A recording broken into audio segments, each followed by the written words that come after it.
Us on Geek Blur, the show you can't ignore. Wayne and Kevin diving deep into all things galore. Comic book, movie, sci-fi, and action thrill. Reviewing new TV shows, we keep it real. Reminiscing the attitude era, wrestling at its peak. Nostalgia from the 80s and 90s, memories we seek. Pineapples for our rings, a unique touch. Geek culture in our blood, we love it so much. Geek Blur forever, we love it so much.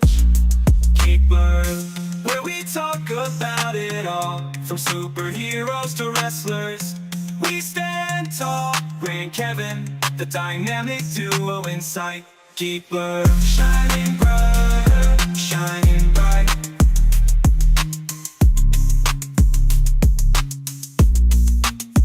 Did you hear about Pluto? Let's messed up right. Geek Blur, taking you on a nostalgia flight. From movies to TV, we cover it all. Join us and every week we'll have a ball.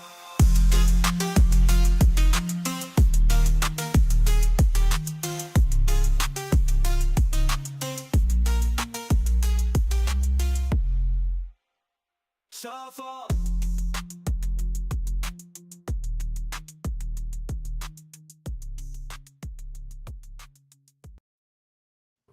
Hey, what's happening? Hey, Raymond, how are you doing? So before we started this podcast, I briefly mentioned to you that this microphone of mine seems to be getting closer to my face, correct? I think I've solved the issue with that. I will have to adjust it. But I bought like a $13 computer chair at Walmart, so the thing had no padding.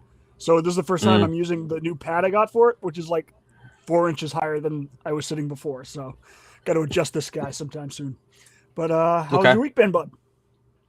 Been good. Been cold. Yep. We are in winter, and it's been hitting us hard. But living in New England, we know this. This is the most snow So we've I've had been in home. years that I can remember. It is for at least a decade. Been home watching a lot of stuff. We'll talk about that. A couple of movie reviews, a couple of TV reviews, penultimate episode we're going to talk about. But I did it. I don't know how, but I watched another season of Better Call Saul. Yep. Season 5. This is where you told me things are going to change, and it did. Definitely got closer to the Breaking Bad universe. Season 4 is like a bridge between like the Saul universe and the Breaking Bad universe, and 5 and 6 are straight up Breaking Bad universe. Yeah, like we mentioned before, the show is a great lawyer drama in the beginning, but it does. You definitely get the feel of Breaking Bad, especially in the 5th season. Episode 3, in fact, you see Hank show up, and he's interrogating one of Saul's clients that are in the illegal ring. And he's in the whole entire episode. It made me remember how great Hank was in Breaking Bad. Again, I got to go back and watch that. Remember this, which you haven't seen Breaking Bad for a long time. Nope. So the only reason why they go to Saul is because he got Eduardo off multiple times, right? But he was actually working as an informant, which is what you discover here is that he's been the informant the entire time. So basically, Jesse was going to be fucked if they didn't end up killing him in the basement in episode 3 of the first season of Breaking Bad. I don't remember any of that. That's how long it's been since I've watched that show. I mean, yeah, 2013 was when you watched it. Yeah. This is just things that like I picked up on my second watch of Saul. That I'm like, oh yeah, because I just watched Breaking Bad before, so everything was so fresh in my mind. I started watching Breaking Bad maybe a year before the finale came out, and then I picked it up that night. I actually finished that season that weekend that the finale aired, the series finale. Yeah, but yeah, the first season was probably 13, 14 years ago that was the case. That's right when I started getting into Netflix, and I realized that Netflix had some great series on there. and Breaking Bad is the one that I'd always wanted to watch, and I got into it early. But overall, great. The best episode of the season, though, is episode 8, the Bagman episode. Saul and Mike are stuck in the desert. And it reminded me, I told you, it reminded me of the Pine Barrens episode from Sopranos, which is one of the best episodes of that series. Where it's similar to a Breaking Bad episode also. Yeah, very similar. But show is great. I watched the first episode, part of the first episode of the next season. And I know that's the last season. And we'll talk about it probably next week or the week after. I don't remember what we're watching this week, but I probably will have time to watch it. But I did notice there's 13 episodes in the last season too. Yes. I don't know if there's a reason for that. Yes, there is a very specific reason. The main reason, honestly, I think, is they wanted one more episode than Breaking Bad. Breaking Bad has 62 episodes. This has 63. And also Breaking Bad was 13 episodes per season. So that could be why. Yeah. Yeah. Remember that. That used to be a thing. Now it's not more than 10 episodes per season, unless you're a network television show. I don't know how, like we mentioned it before. How did I get through every Smallville? Right. How did I get through 11 seasons of Smallville, 22 episodes each season, and I can barely get through 10 episodes now per season. But great show. Cannot wait to finish this series. Then I got to figure out what I'm going to do next. I got so many other shows on my docket to watch, but this is definitely one that was on the top. Fallout episode 7. We are at the end. I'm getting bored with this show, to be honest with you. I'm waiting for it to end before I watch. Watch it next week, and we'll talk about the finale next week. But I'm getting very bored. I don't know if it's just because it's being released weekly or what it is, or it's not as good as the first season. I don't know. Right. But we'll talk about it next week, the finale. A great show coming out weekly. Night of the Seven Kingdoms on HBO. First 5 minutes of first episode, we see him shitting on a tree. In the second episode, we see his master's big, huge dong swinging around like a second sword. This show is great. And I don't think we've talked about what the plan is for this show. I know you sent me something yesterday about how many seasons it could last and how many stories George R.R. Martin has planned. They want to keep the same kid as Egg going forward, so they're going to do it like every 10 years, do like a batch of 4 seasons or whatever. I mean every 3 years, you mean, or going forward? I think they said 10 years between, like take a 10-year break is what it sounded like when I reread it. Interesting. Jesus. But if that's the case, this story will literally be with me till I'm like 70. And also it'll end with Harrenhal, which that's it's gonna kill a lot. It's gonna crush a lot of people. Harrenhal is a devastating event. There's no way this show is gonna last on HBO for 30 years. There's no possible way. I know, right? Taking a 10-year break in between. No, like when I first read it, I was like, ratings are not gonna help that. But yeah, exactly. Yeah, no. So it'll be exactly what they did with House of Dragons. It'll be a jump after the 3rd season. If this lasts, from what you said last week or yesterday, if it goes, they want him to be 10 years of the kid for a 10-year time period, which the kid could grow in the next 2 years, could look like he's 18 or look like he's 15 2 years. Because he's 10 now, so yeah. Right. Or if they do that like first 3, and they're doing this yearly, which is great for an HBO show, because nowadays you don't hear that. They already confirmed it. It'll be starting up again next January.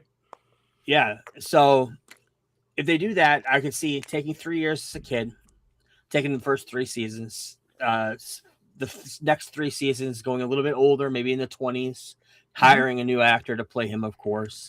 And then they're talking about him being a full adult too for a 3rd part. There's 12 stories total that George R.R. Martin said he's had. So there's a lot to tell here, but he's becoming a knight.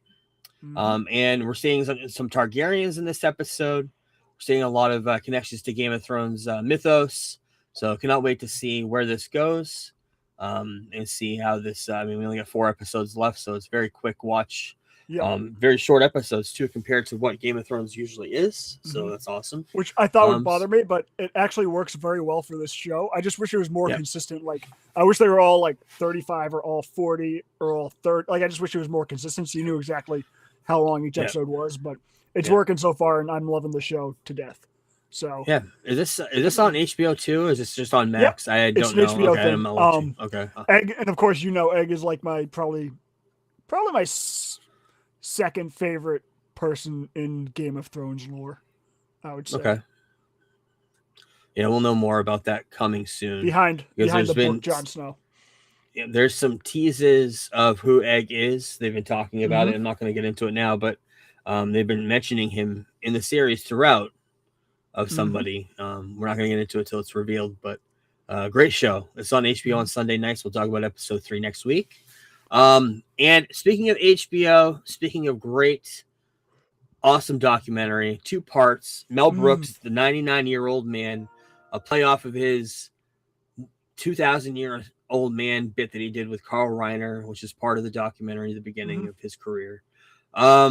Directed by Judd Apatow. Judd Apatow's he did Gary Shandling, he did George Carlin, and this is his 3rd biopic he's done on Mel Brooks. And he actually was able to interview Mel, and Mel was a part of this. 2 parts are out now on HBO Max, tackling his whole entire career. I got a little misty-eyed when Reiner was on the screen.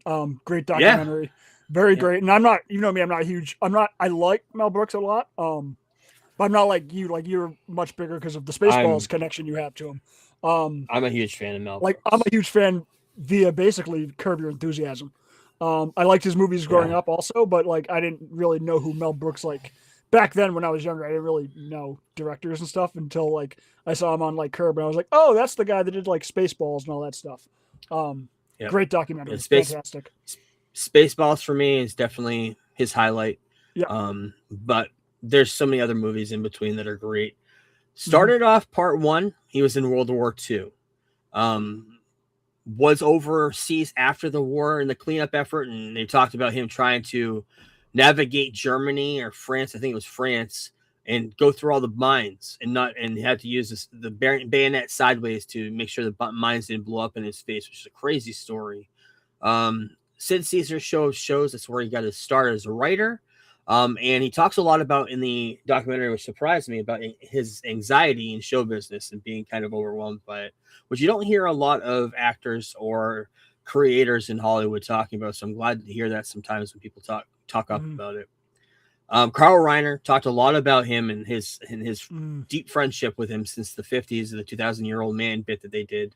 Anne Bancroft was his wife. Anne Bancroft was Mrs. Robinson from The Graduate. She was in a whole bunch of other movies. She did the cameo, like you mentioned, in the Curb Your Enthusiasm episode. She was in that with him. Get Smart. His greatest creation. I've been a fan of Get Smart since I was a kid. Did not realize until I was in my 20s. Yeah, did not realize until I was in my 20s that he created Get Smart and wrote the Get Smart and was a big part of it. I love that. And Springtime for Hitler. The Producers and Finding Gene Wilder, which is how can we talked about Gene Wilder before in his documentary, but Diamond in the Rough that he became partners with, not just that, but ended up becoming partners in Blazing Saddles, became a #1 movie in Blazing Saddles in 1974, and he had another #1 movie in 1974, and part 2 picked up with Young Frankenstein, which is a great movie. Just watched that recently. I guess in the last year I finished it. Silent movie, High Anxiety, History of the World Part 1. Brooks Film Production. Did not know he had his own production company. And The Fly and The Elephant Man. Elephant Man got a lot of praise. And To Be or Not to Be, he didn't direct that, but he starred in it with his wife. And of course, Spaceballs. George Lucas gave his blessing with one condition. No merchandising. And that became a joke in the movie, of course. In the 90s, going into the 90s, he's in his 70s at that point, going into his 70s. He had a lot of flunks. He had Life Stinks, which is kind of a spoof on homelessness, which did not hit the consumer market well. Robin Hood Men in Tights, another one of his great movies, is one of his last movies. But Dracula Dead and Loving It was his last movie. And not a lot of people like that movie. The Producers on Broadway, when he brought The Producers, the film, onto Broadway, and I think it won the Tony of the Year and everything. It won a bunch of awards. And that was just a great boost in his career in the late 90s, mid 90s. And of course, we mentioned it, the Curb Your Enthusiasm, the whole entire season on Larry David being the star of Producers on Broadway. This is one of the third season of Curb, something like that. Fourth. In 2004 season, yeah, which is great. That's where I kind of started loving Curb. And then it talks a lot about his wife Anne Bancroft passing away and what that did to him. And creating a deep friendship, because Carl Reiner's wife died around the same time, and then became deep friends. And then when he passed in 2020, which he actually witnessed him dying, that was a tremendous heartache to him. And to the point where he would show up to Carl Reiner's house after Carl died. He would just have dinners there and hang out there. And the family's like, oh, just take your time, come here every night. And just let us know when you're ready, and we'll sell the house, because they didn't sell the house. Just let him come every night to kind of give him peace. And of course, his last thing, probably what he's going to be known for, is Spaceballs 2. He's in the middle of post-production right now. He helped write it. He helped produce it. It's all done filming. So it's his last creation, Spaceballs 2. He did an animated series about almost 20 years ago, which is not good.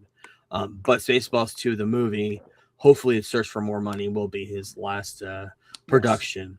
Great documentary, great career. Fantastic. There's a lot of movies in his catalog I have not seen, like Silent Movie and High Anxiety, which I definitely am going to be watching. But yeah, great documentary. Another great documentary you brought to my attention a couple of weeks ago. This is on Netflix. This was a very good documentary. Very good short documentary called Secret Mall Apartment. This happened produced by Jesse Eisenberg, Lex Luthor himself. It's about this group of artists. This is a very hippie-like documentary. A group of artists who take over a secret room in a mall in Rhode Island, and they lived there for 4 years without anybody knowing. They have this secret entrances. They have ways of they find ways of bringing furniture and furnishing the place. They have extension cords in there so they can have power.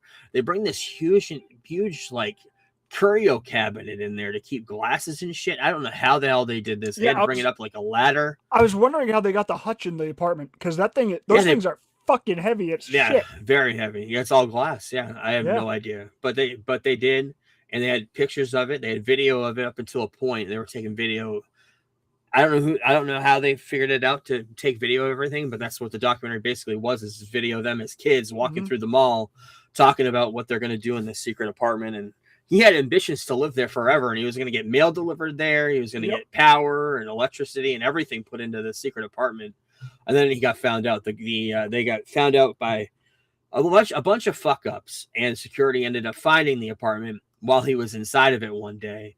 And they got found, and I think he got arrested for trespassing and prosecuted and everything. He's still doing art now. He does these weird, like masking tape art pieces. He does it for hospitals, which is weird, but they're artists. This is a very art centric documentary, hippie like, very much modern day hippie like documentary, but it's very good. This is on Netflix right now. I think about an hour and 40 minutes, maybe hour and a half. I can't remember. Not long at all. But it's very, very good. And you watched the movie, and we both watched the movie. I saw that you watched this last night, and I added it to my list, and I watched it this morning. But the first one is Send Help, and I remember seeing this trailer a couple months ago, and I saw this movie looks interesting. And I'm not really a big huge fan of what's her name there, that stars in it. She's fucking fantastic in this movie. But she looked great in the trailer. I'm blanking on her name too. But the movie's called Send Help, produced by Sam Raimi. And he's been talking a lot about that this week. But how was it? Fucking awesome. Nice. Sam Raimi's a master of suspense, and he has not lost his fastball. This movie, it's kind of horrorish. I'd say it's more of a thriller, but definitely some horror aspects to it, which is basically what a thriller is, anyways. But yeah, this group is trying to fly to South Asia or something, and their plane crashes, and two of them wash up ashore on an island. And from there, the story takes a bunch of twists and turns. I wrote on Letterboxd that it's like the Survivor TV show meets the movie Misery. Is essentially what this movie is, and I cannot wait to watch it again. Nice. The sound was insane. I got it. I did the RPX. Was RPX always $5 extra, or was it like $3 extra back? Like It's been $5. It's been $5 for a while. It's been a long time since I got RPX seats. So, but yeah, it was worth the extra $5. It was also worth going to the movies to see if they're doing popcorn buckets for the Melania Trump movie, which I want to talk to you about later. But yeah, send help. Go see it. It's fantastic. I didn't have the urge to like look at my watch, check the time like once throughout the movie. I just was having such a good time, and it was only like me and like one other person in the theater. So yeah, that figures. But yeah, it does look good, and I cannot wait to watch that. We'll talk about it again when that comes out. And another movie I added to the Plex yesterday, came out on digital this week, Anaconda, the remake with Paul Rudd, Jack Black. Before you get into it, I have to ask you, what's your relationship to the original Anaconda movie? I haven't seen it in 20 years. Okay. I used to watch that longer. movie. That was like the first like bad movie that I like absolutely fell in love with. I used to watch it. I've probably seen it 100 times in my lifetime. I also have not seen it probably since I had the DVD, so probably like 2010 maybe. 2008, whatever, before Blu-ray started becoming a thing, probably was the last time I saw it. But yeah, I used to absolutely love this movie, and I don't know if you saw my Letterboxd review, but I absolutely love the remake too. As fucking terrible as it is, it's literally fucking awful. But I loved every single second. I had a smile on my face the entire time I watched it. Now I want your thoughts. It had funny moments, but the movie was fucking trash. It was so bad, but I loved every second of it. I enjoyed every single second of trash. Standout in this movie, which is a standout in a lot of movies, is in Steve Zahn. I was gonna say, yep, Steve Zahn. He is incredible in every movie he's in. It's like the new Saving Silverman for me, because that movie wasn't very good. Either, but and both of them were in that too. Yeah, Jack Black and him. Yeah. They all have such good chemistry together. Paul Rudd is also great with them. The three of them with their chemistry, and oh, so corny though. The jokes, everything, so bad. It's so bad. Like I had it like a 2.5, and then I was like, I bumped this up to a 4 because I enjoyed it so much. It's a 3. It's a 3 for me. But the best part about this, which I don't think it's too much of a spoiler because it's everywhere, there's 2 great cameos from the original Anaconda in this. The first one is in the trailer, and that's Ice Cube. And he shows up there. The premise is basically, if you don't know, they're remaking. Paul Rudd says that Paul Rudd says he has the rights to Anaconda. Which I don't know how to get those, but sure. You come to find out he doesn't. We'll spoil that. And Sony's making another remake with Ice Cube, and they end up running into each other when they're running away from this giant anaconda in the woods. They're filming over there for some reason. Both, who knows? But Ice Cube does show up in the movie at the very end, after credit scene. I'm going to spoil it, but skip 30 seconds if you don't want to know.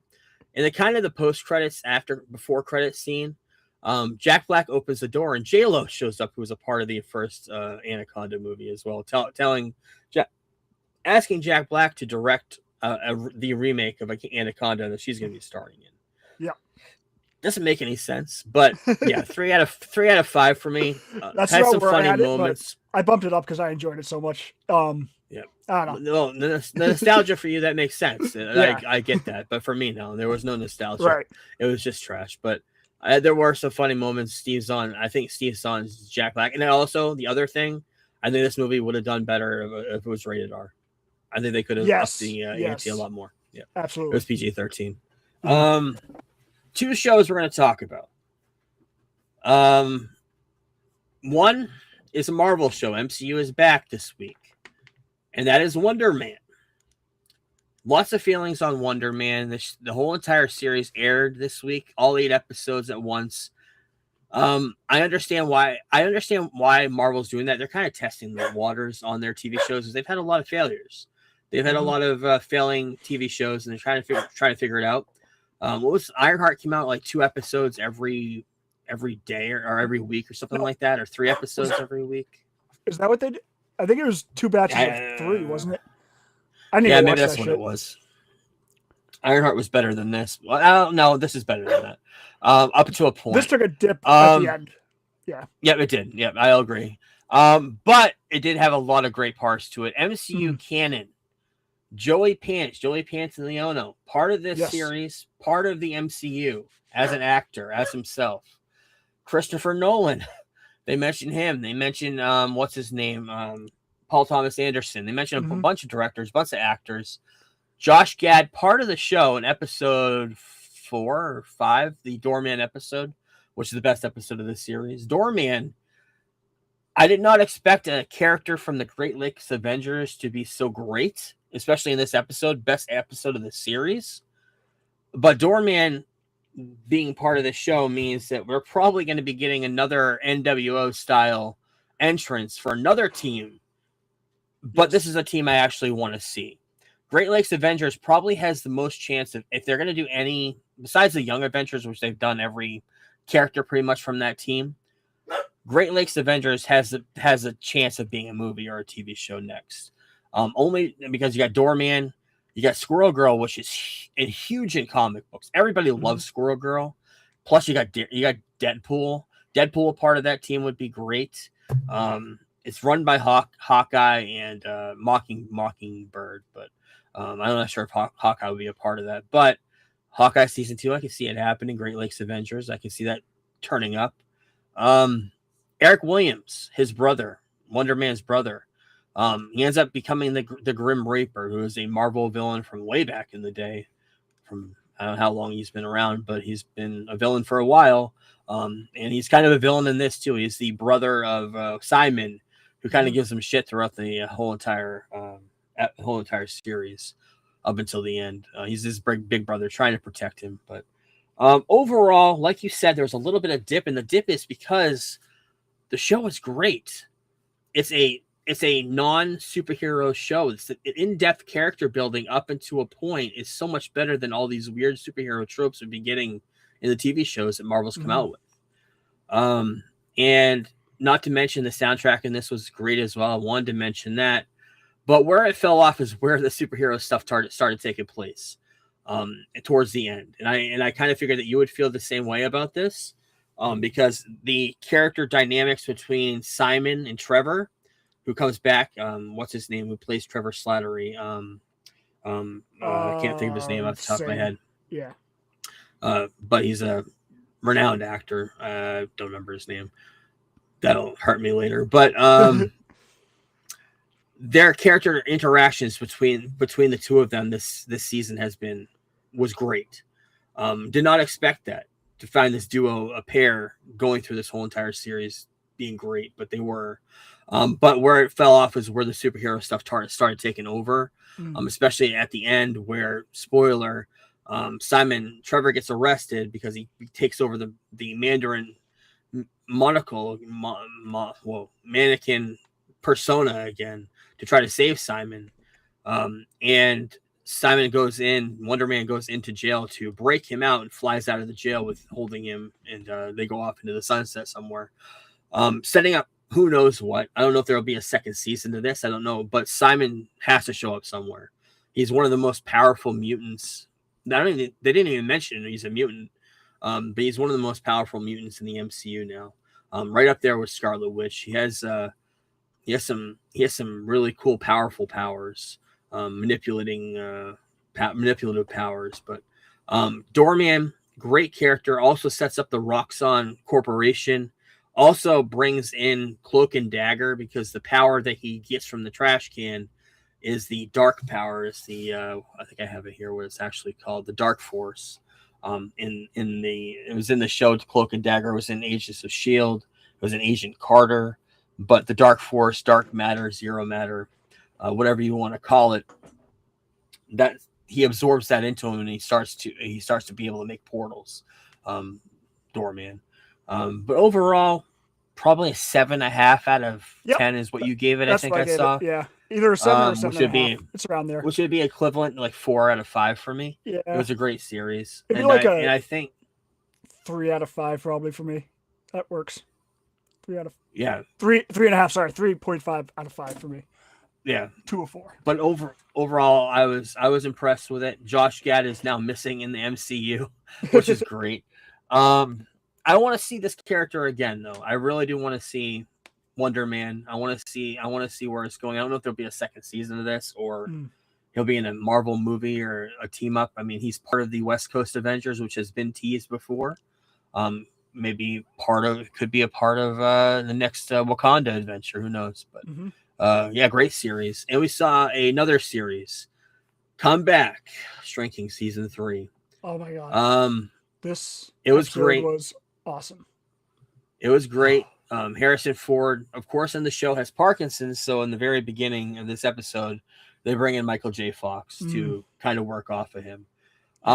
There's a lot of heart in this show. Probably the most out of everything. Like, we talk about Ted Lasso. I love Ted Lasso so much. There's more heart in this show because of the interactions that he has with Jason Segel, being in Parkinson's, dealing with that, and having Jason Segel kind of becoming his friend / therapist throughout the series has been great. The acting in this, the whole entire ensemble, the cast is great, from the kids to the adults and everybody in between. Jason Segel's great in this.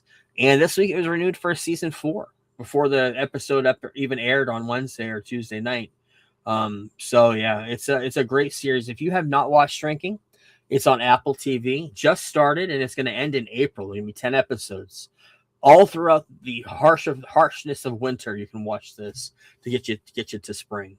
But it's a great series. This is on the 3rd season, and they're already picking up for a 4th. So I think the original idea was to end on the 3rd season, but it's so popular and everybody loves the show. I'm not surprised they get picked up for another season.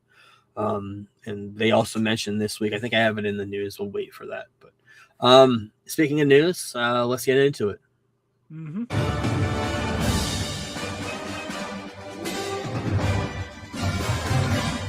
And it's not news time, another trailer roundup. A couple of trailers. First one we're going to talk about is Super Mario Galaxy Movie. Love the first movie. There's a lot of cool stuff in this movie trailer as well. Comes out on April 1st. We saw Birdo from Super Mario 2. We saw a lot of characters, a lot of course, the debut of Yoshi, which was awesome. I love Yoshi, Super Mario World. I fell in love with it when I was older. I played it when I was younger, but I didn't have the attention span for it. And I finally beat it in my 20s. But great game. Yep. Yoshi being a part of it's going to be the humor and going to sell all the action figures and all the toys and the plushies. So yeah, looked good. Trailer for Paradise Season 2. I love Paradise Season 1. Comes back on Hulu on February 23rd. By the way, Hulu is ending sometime this year. Is Hulu going to merge into Disney Plus and become like a premium Disney Plus? Like, how the fuck are they going to do that? I don't know. I hope so. They're going to get rid of the app. I know that. That's the plan, because they've already merged it into the Disney Plus app. Same with the ESPN. You can, in fact, when we watch Royal Rumble this weekend, you can watch it right on the Disney Plus app, which is great. You don't have to have 3 different apps, but I wonder if they're going to change Hulu or change the name it to the Disney Plus Premium like they did with Showtime or with Paramount. But yeah, Paradise Season 2. If you don't know the story, I mean, it's around now, but the first season, they're in a dome. The apocalypse has happened. Something's happened on Earth. We still don't know what the mystery is. And the president and a whole bunch of staff and a whole bunch of other figures of prominence in America go into under this mountain, and they create an under mountain dome. And they're all living under there. And you find out slowly through the season that there's a dome there. And by the end of the season, Sterling K. Brown, who's the star of this, I think that's his name, right? Yeah. He ends up escaping the dome to try to find his wife who's been lost. He thinks she's still alive. And that's what the second season picks up on, him outside of the dome trying to find her. Interesting. James Marsden, who plays Cyclops in the X-Men movies, is a part of this. He plays the president. It's a great series, and definitely going to catch that up weekly. Comes out February 23rd, so we'll talk about that. DTF St. Louis. This stars Jason Bateman and David Harbour. Comes out March 1st on HBO Max. Didn't know anything about it till the trailer this week, but it looked funny. It looked dramatic and a little bit of humor in there too. I love Jason Bateman. I love David Harbour. Them working together, working off of each other, looked interesting. So we may talk about that when it comes out. We'll see. But the big trailer to talk about this week is an old trailer that debuted, I think, New York Comic Con, but they released it to everybody this week. Was Daredevil Born Again Season 2, with an official date of March 24th when that begins airing. Cannot wait for that. I love the first season. I love Daredevil, of course, on the Netflix series. I cannot wait to see what they do with this. Mayor Fisk and all that. So it's gonna be good. Cannot wait. Box office last week, Mercy, 11.2 million. The movie did not get a lot of good reviews, so I don't know. Nope. Avatar Fire and Ash in the 6th week, number 2 with 7 million, and Zootopia 2, 5.7 million. So yeah, we're in the middle of winter. Bad storms last weekend. Box office wasn't huge, understandably. Before we came on today, right as I woke up, I saw the breaking news of Catherine O'Hara. She passed away today. The only thing they said, there was a medical emergency. 911 call was answered, and she had a hard time breathing. That's all I saw before we came on today. I think they said cancer. That she's been at Sinai in Toronto, being treated for cancer the last couple months. Okay, I was kind of figuring 71 years old. For her, that's young. 71's kind of young. But she's been in a ton of stuff, and she's like the mother of our childhood. We're talking Home Alone, but she got her start on SCTV. We didn't really watch that much. I love it now, going back and watching clips of it. But Home Alone she was Kevin's mother. I mean, that was like losing Kevin and going back home and riding in the bus with John Candy, riding the back of the truck with John Candy. Iconic in our childhood. Every Christmas, iconic. That's how iconic that is. There are children that haven't even taken their first breath when she took her last breath that'll grow up on her in Home Alone and probably watch it every year with their kids for the next 50 years. You are dead on that. Nightmare Before Christmas. She played Sally in that. Huge role. That's our biggest role. Best in Show. She did a lot of Christopher Guest movies, those improv movies, because she came from SCTV, so she's a big improver. And Schitt's Creek. Recently, that show was huge. And she's done she did Last of Us last year, season 2. And she did The Studio. That's her last acting thing, unless she's done something in the last year. The Studio was the last thing she was in as a main character. Yeah, Studio and Last of Us came out around the same time, right? Or Studio was more summer. Studio was summer, yeah. Yep. Pedro Pascal said, genius to be near you, eternally grateful. There's less light in the world. This lucky world that we had you will keep you always, always. The one and only Catherine O'Hara. And of course, Macaulay Culkin, who Catherine O'Hara was a mother on TV, but had been a mother to him growing up as well, made a statement as well. Mama, I thought we had time. I wanted more. I wanted to sit in a chair next to you. I heard you, but I had so much more to say. I love you. I'll see you later. And of course, I think he got a star in the Hollywood Walk of Fame not too long ago that she actually took a part of. I think it was beginning of last year, or end of last year. I can't remember when it was, but God, rest in peace to Catherine O'Hara. I think first major death of the year. Yeah, first major death, Hollywood death of the year. That's something crazy. I saw it. Podcast. I saw it in our group chat before I even saw it on Twitter. I was scrolling Twitter at the time that I saw Justin's That's where I saw it. So I saw it pop up too, and I started doing the research and adding it to the podcast for today. But CinemaCon, just somber to CinemaCon. Don't like that, but we're doing it. CinemaCon schedule has been revealed. This comes out in April. April 13th, Sony Pictures. April 14th, Warner Brothers. April 15th, Universal, and Paramount coming April 16th, and Disney as well. CinemaCon is kind of the start of movie season, where you see new posters, when you see new trailers. They show films. I assume they might show Supergirl. Who knows? Yeah, we'll have to wait and see. Kanye West. We have a lot of opinions on Kanye. But he did take out an ad in the Wall Street Journal this week. I don't know if he's changed his medication. I know he's got a new therapist, but he's apologized for everything he said in the last couple of years, and the songs about Heil Hitler and everything that he's done. He's kind of apologized for. and putting it up, knocking it up to finding that he has some sort of a brain damage from the car accident he was in back in 2002, 2003, whenever that happened. Of course, Through the Wire, that song was all about that, and he recorded that with his mouth wired shut. But he's apologized to the Jewish community, to the Black community, for all the stuff he was saying in kind of his manic episodes. If that's the case, then good on him. But he's also coming out saying, because a lot of people are saying that it's a publicity stunt because he's got new music coming out. He said, no, that's not the case. I just felt this negativity in my life that I needed to get off my chest and apologize. He said a lot of crazy shit in the last 20 years. So he it's made hard a song called divide. Heil Hitler. Right. It's I hard. don't know if there's It's any hard to coming back divide from that. Like, I don't know. It's if there's any funny. He sold swastika It's funny. shirts. Like, It's funny you say that, but he's got some of the biggest albums ever in hip hop. it's insane. I know. He's got I was the one that my told you favorite he was gonna be album. great. He's got my favorite album ever recorded in hip hop. Which one's that? College His first one? Dropout. Okay. Yeah, the My College favorite's Dropout is Blueprint, but College Dropout's close. College Dropout's not that. College Dropout. Yeah, College Dropout's number one for me, and it's hard to. It's kind of like we talk about Michael Jackson and all those allegations. We talk about R. Kelly. You may not be a big fan of R. Kelly, but there's a lot of great songs on that catalog. I don't even want to get into the Chris Benoit stuff because that's hard to watch, hard to even comprehend. But it's hard to divide the artist from the art from the stuff that he does behind the scenes or does in real life. But Kanye apologizing is a good step, I guess.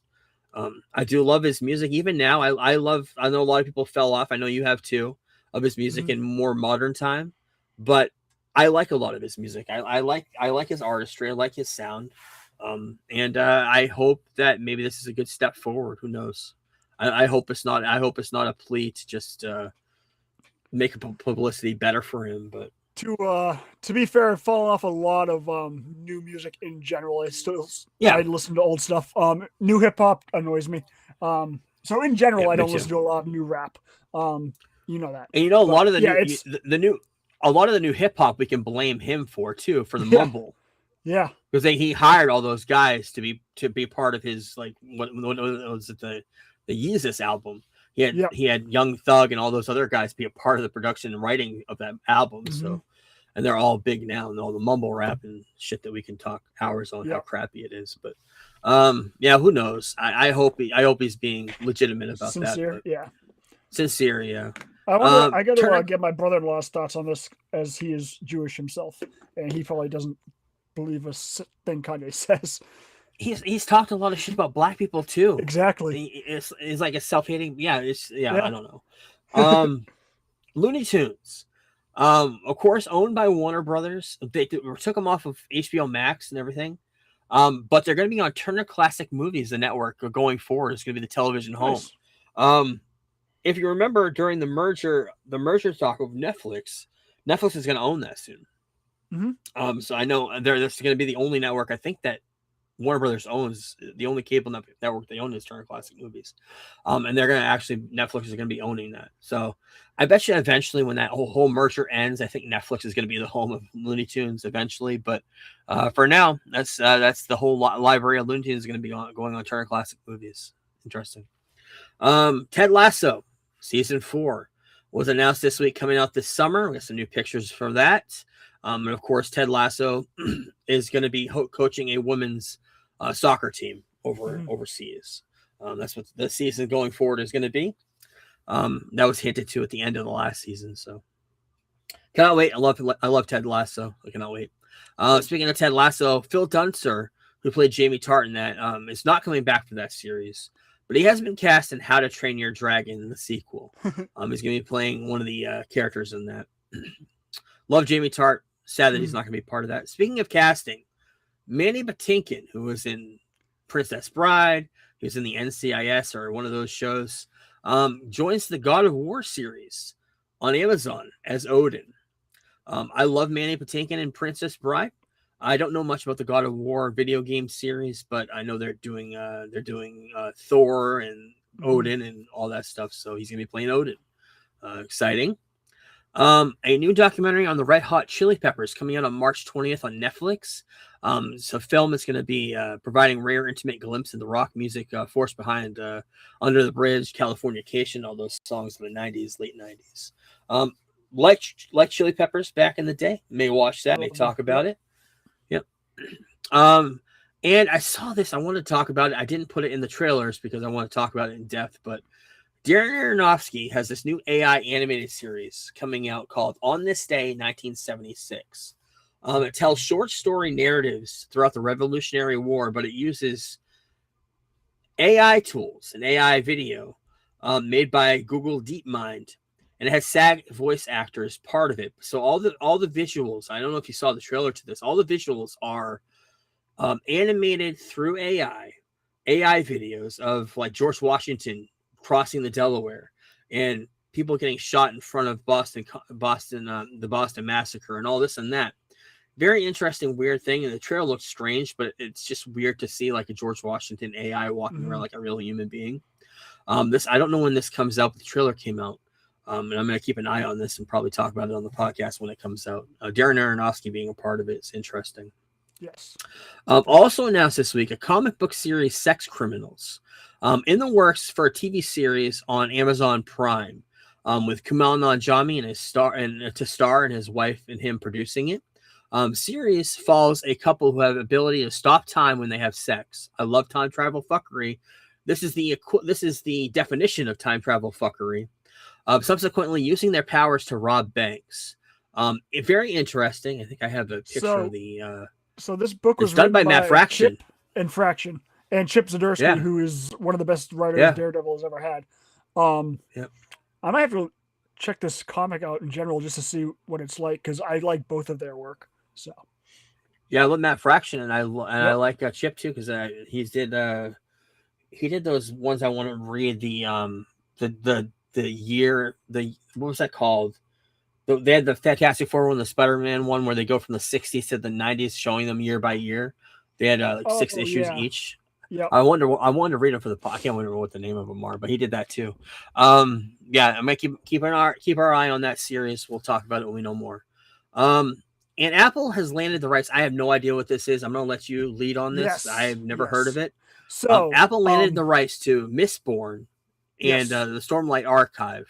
Yes. I don't know anything about these until this week. Brandon Sanderson is a goddamn madman when it comes to writing. This dude wrote 11 books in the year 2020. 11 books. Not all of them been published. Some of them put on the back burner or whatever, but he wrote 11 books.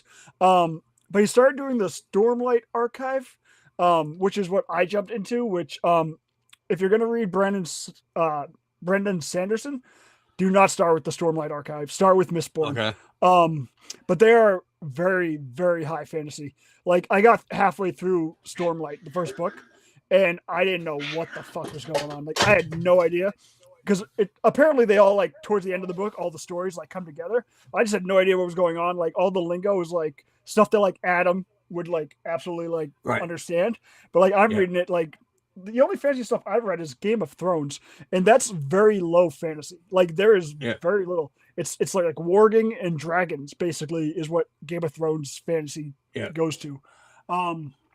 But he is one of the most popular people in the fantasy realm. He also finished the Book of Time series when the author died.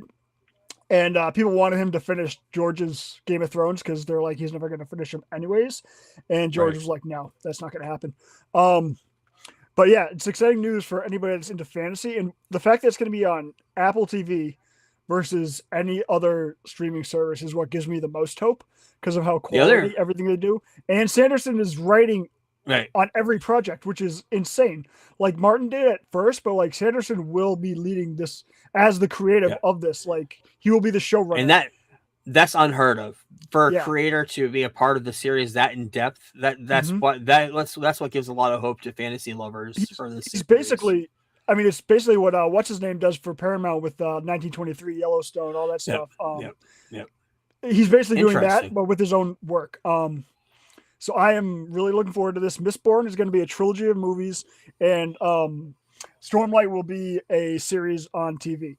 So really looking forward to all of this. And Henry Cavill has been in talks with Sanderson for like, I've heard like 4 years trying to like get a role. And like the joke going around is that he wants to be Kaladin because that's like the main star, but Kaladin is 19 years old and Asian. But there is a character in there that looks, as he's described, looks exactly like Henry Cavill. So if he ends up here, I believe that'd probably be the role. Dalaker or Dalinar or something like that, I believe the character's name is.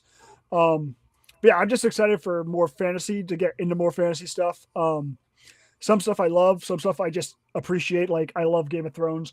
I appreciate Lord of the Rings. The Lord of the Rings. And the TV shows and movies from that series. But really looking forward to this. Yeah. Awesome.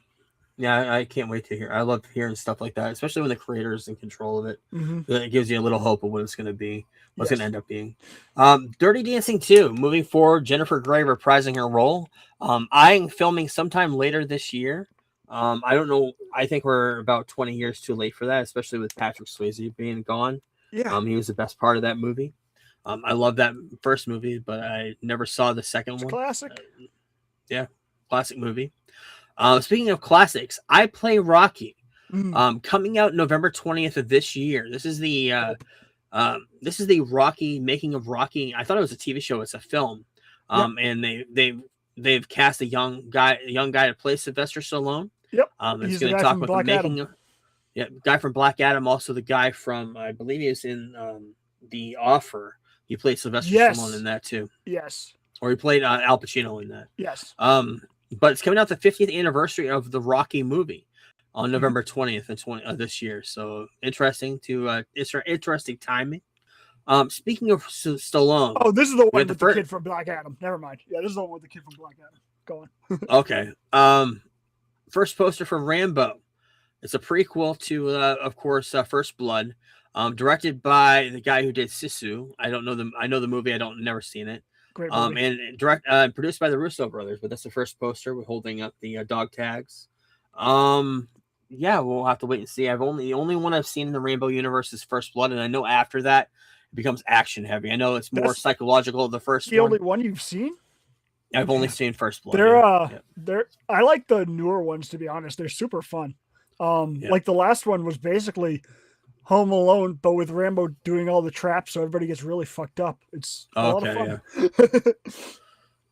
fun. Diane Lane has been cast in Mike Flanagan's Exorcist movie with Scarlett Johansson. That was announced this week. Announced today, Vin Diesel announced that the next Fast and Furious movie comes out March 17th of 2028, 2 years, a little over 2 years from now. It's going to be titled Fast Forever. He wrote on social media, "No one said the road would be easy, but it's ours. One that has defined us and become our legacy, and a legacy lasts forever." Dun, dun, dun. Comes out in the spring of 2028. I know those movies are huge. I've seen up to the fifth one, maybe. They're okay. They're not great movies.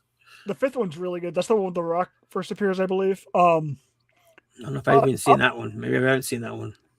That's the fifth one, is the one where Rock appears, which is a fantastic film. 5, 6, and 7 are all good, and 8 is trash. I haven't seen 9 or 10. Is this 11 or is this 10? I don't know. That's 11, I guess. Okay, I think so. And I haven't seen the spinoff with The Rock and Jason Statham either. I haven't seen that either. No, I'm far behind on that. But yeah, comes out 2028. And speaking of Henry Cavill earlier, we get the first glimpses of him in Highlander. Started filming this week, or started doing, I guess shooting for it, or some sort of character portraits or what. So, I think this could be, if Henry Cavill, who really hasn't produced tons at the box office, outside of big IP, which is Mission Impossible and Superman, of course, this will be a sign of whether he can actually be a movie star or not, which is weird to say because he's been in Hollywood since 2002. Because if he can't do well with the director of John Wick directing a Highlander movie, which is already a very popular cult movie, right, could be tough going forward for him. But he still has the Warhammer series, which I'm looking forward to. And he's got his next movie is Voltron too, and that has a huge following in the 70s, 80s. Yep. So yeah, we'll have to wait and see. And today, Or actually, it was within this last week, we got the first glimpses of the cast of the Beatles movie. They put out these weird postcards. They released them in some museum overseas, and then today the official Beatles and I think Sony released all the official looks of them. We got Paul Mescal looking like Paul McCartney, which is incredible if you know what he actually looks like. And Barry Coogan looks like Ringo Starr back in the 70s, late 60s. Harris Dickinson, who was in the Iron Claw, he played one of the Von Erichs. He's John Lennon. And Joseph Quinn as George Harrison, my favorite Beatle. I cannot wait for this set of movies. It's going to be called The Beatles. Sam Mendes is directing them, and there's going to be 4 interconnecting movies released around the same time in April of 2027. It'll I think be something like that. Interesting to see Barry Keoghan in a movie where he doesn't drink another man's bathwater. That'll be fun. Never saw that. Never saw Saltburn. Never saw Love that Saltburn. movie. Never seen it. Great movie. Disturbing movie, but great movie. But Barry Keoghan, that was when he was cast. I was like, that's a very interesting casting because he is an exceptional actor. But I've only seen him play like oddball, weird roles. I've never seen him do something that is going to require what he's going to have to do for this. So that's the movie I'm looking forward to the most. But this is going to be a fun set of movies, I hope. Interesting way of tackling it. I'm very excited to see how it turns out. Very interesting. Yep.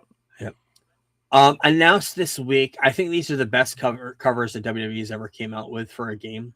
WWE 2K26. We got 4 editions we're going to talk about.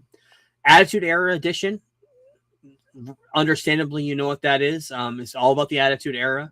Monday Night War Edition. This is the $150 version of everything, where you get everything from the other version. That's the premium one, where it's Monday Night War, WCW versus WWE. And then you get the other versions. You get the Triple H version, the game, and then the official cover came out today with CM Punk back on the cover for the first time in 12 years. What was it? 20? It was 2K13. 13. He was the last time on the cover, but cover looks awesome. Exclusive if you pre-order that, you say his name and he appears. The exclusive is Joe Henry. They've got me. Those bastards. They got me last year when I thought Joe Henry. They were rumored that Joe Henry was going to be DLC, so they got me last year. Those fucking pricks.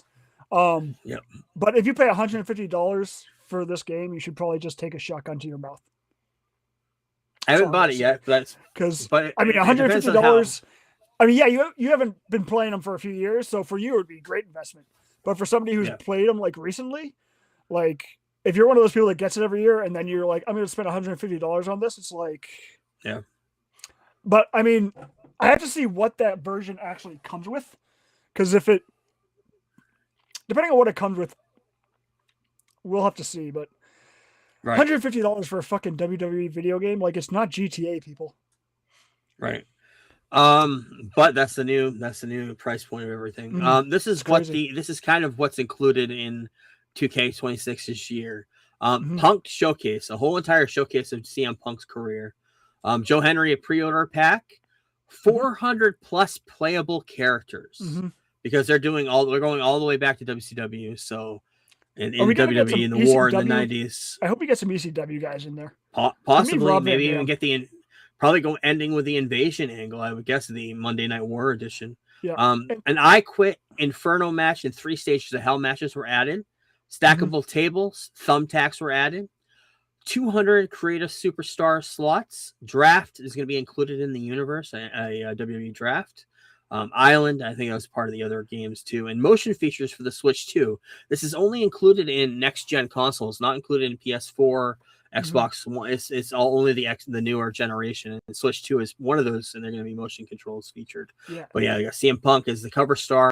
We got Joe Henry as the bonus. This is everything for us. The issue I have with spending $150, like if I were to buy it for like the characters, I just know that after a month I'm only going to use my creative characters anyways, and just so I don't know if it'd be worth it for me. But if they do ECW guys and that $150 version, everything's included, I might actually pull the trigger, not of the shotgun in the mouth, but of the game. Did you notice? See how I worked that in there? Did you notice in one omission from the Hardcore edition, the Attitude Era edition? Mick Foley. Mick Foley, yeah, he had a falling out with the WWE, so he's not a part of it. And he was the biggest part, one of the biggest parts at that time. But he is a part of the game. The Hell in a Cell match, all that stuff is in there. So, yeah, it's gonna be interesting to see how they tackle that in the game. He's not part of any of the promotion, of course, but and we got some popcorn buckets we need to talk about. First one is from Sinners. Sinners guitar case coming out. AMC exclusive, but usually the AMC stuff that's been showing up at Regal too, so I don't know what that really means. But it looks awesome. The guitar case from Sinners, and Scream, of course, coming out the end of this month, and we got some new popcorn buckets. We got a bloody Ghostface. We got another one with him looking like he's in like a glass case. I don't know how that one's gonna work. The cup looks cool, but there's a lot of really cool marketing for Scream. Also, Matthew Lillard's coming out with, I believe, a vodka called Ghostface vodka, and you can get a special edition version box set with that with the vodka and 2 Ghostface glasses. Yeah, it looks kind of cool if you're a drinker. And we got some swag. Swag! Stuff we all get. Come on, son. You know that's right. These pop figures look really cool. Godzilla -1. We got Godzilla swimming. Godzilla with his heat ray, one of the best scenes of that movie, and a little glow in the dark keychain if you want that. We also got Silence of the Lamb, Hannibal Lecter through the glass, which looks awesome. I wanted to mention this. I haven't seen the final version of it, but they started shipping it. There is a Superman figure with all of the villains surrounding him coming out soon. And they've been showing the painting process of everything. I saw this one little quick glimpse of it, but I really hope that we see this full version. It's got Lex Luthor, Mr. Mxyzptlk. It's got Bizarro. It's got Zod.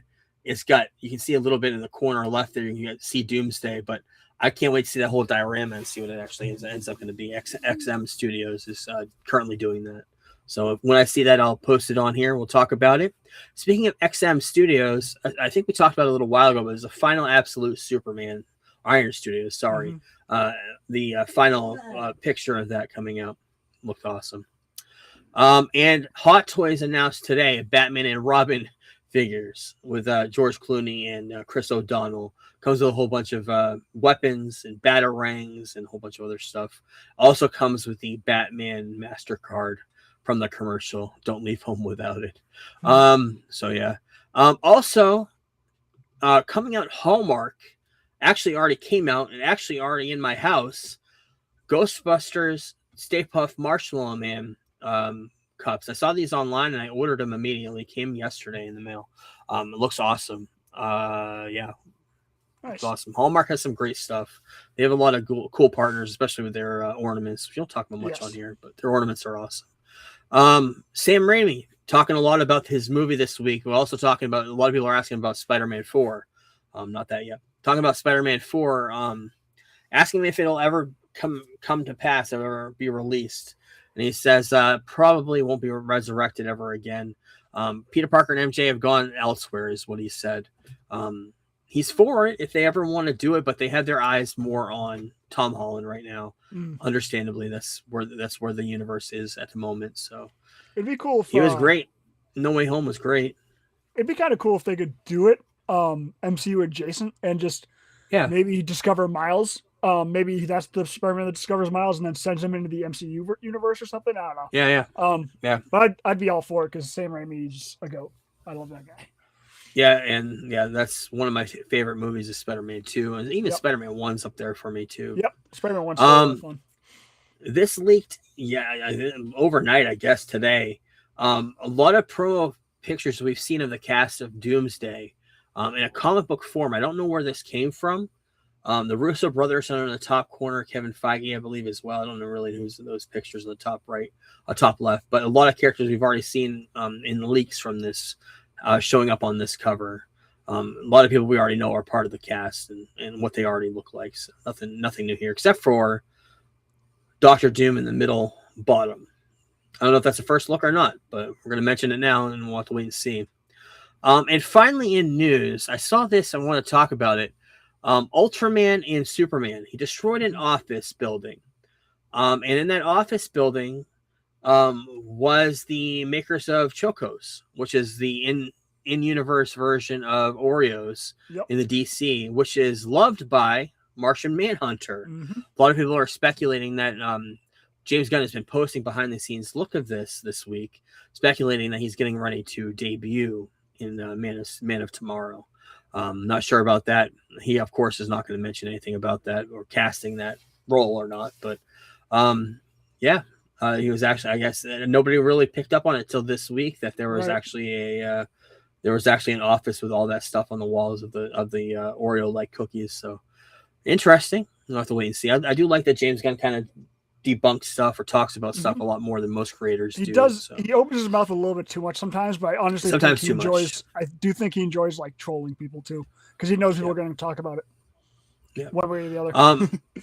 That's it for the show this week. We'll be back next week with Fallout Season 2, also the finale of that, but also Show and Tell next week as well, the first of the month.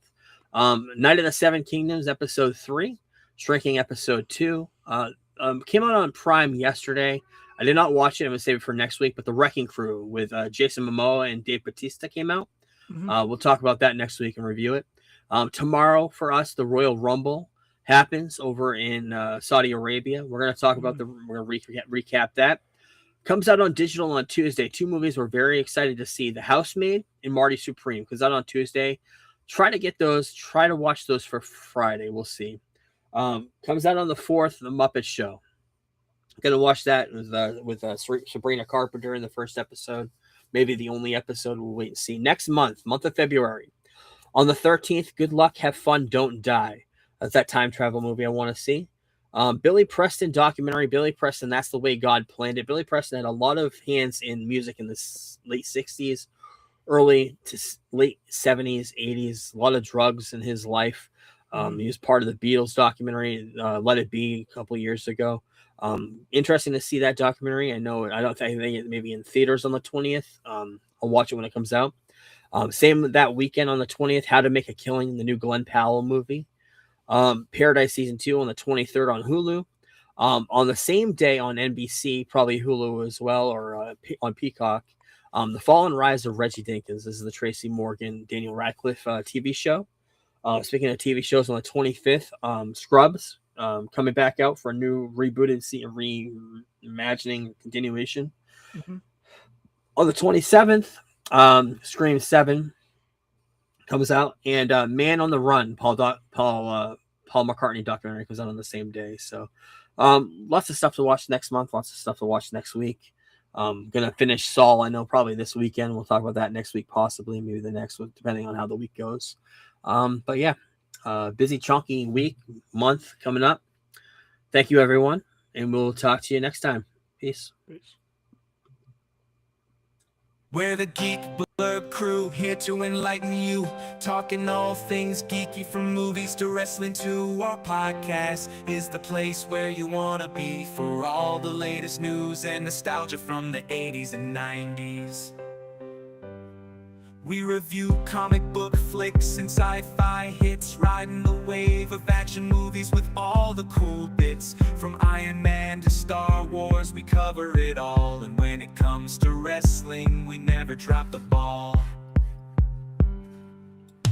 Geek Blurb, we're the kings of the nerds, rating movies and pineapples, our opinions never blurred.